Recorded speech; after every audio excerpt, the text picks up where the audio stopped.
தமிழ்நாட்டில் தகவல் தொழில்நுட்பத் துறையில் ஒரு மாபெரும் புரட்சியை உருவாக்கிடும் வகையில் 2000ஆம் ஆண்டில் முன்னாள் முதலமைச்சர் டாக்டர் கலைஞர் மு. கருணாநிதி அவர்களின் தொலைநோக்கு பார்வையினால் சென்னை தரமணியில் முதல் அதிநவீன தகவல் தொழில்நுட்ப டைடல் பூங்கா அமைக்கப்பட்டது.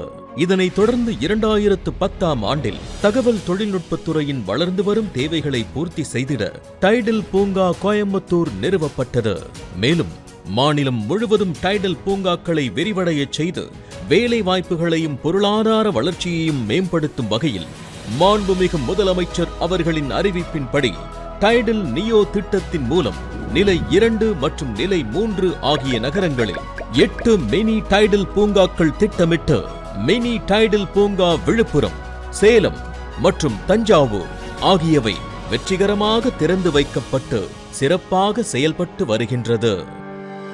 இந்த டைடலின் மாபெரும் வெற்றி பயணத்தில் ஒரு மைல்கல்லாக தற்போது டைடல் பூங்கா பட்டாபிராம் சென்னையை அடுத்து மிக பிரம்மாண்டமான தகவல் தொழில்நுட்ப பூங்காவாக ஆவடி பகுதியில் ரூபாய் 330 கோடி மதிப்பீட்டில் 5.57 லட்சம் சதுரடி பரப்பளவில் தரைத்தளம் மற்றும் 21 தளங்களுடன் கட்டப்பட்டுள்ள அதிநவீன டைடல் பூங்கா இன்று மாண்புமிகு முதலமைச்சர் அவர்களால் திறந்து வைக்கப்பட்டது.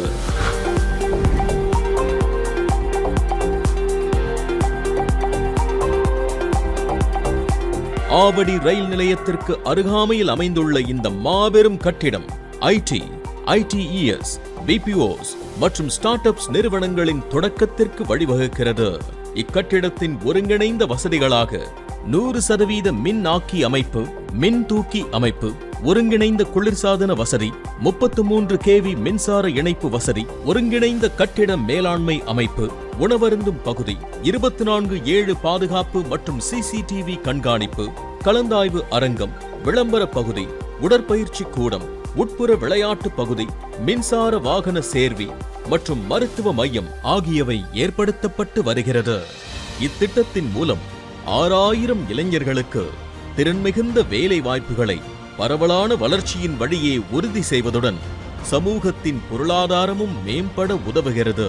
இக்கட்டிடத்தை திறந்து வைத்த திராவிட நாயகன் மாண்புமிகு தமிழ்நாடு முதலமைச்சர் அவர்களுக்கு நெஞ்சார்ந்த நன்றி.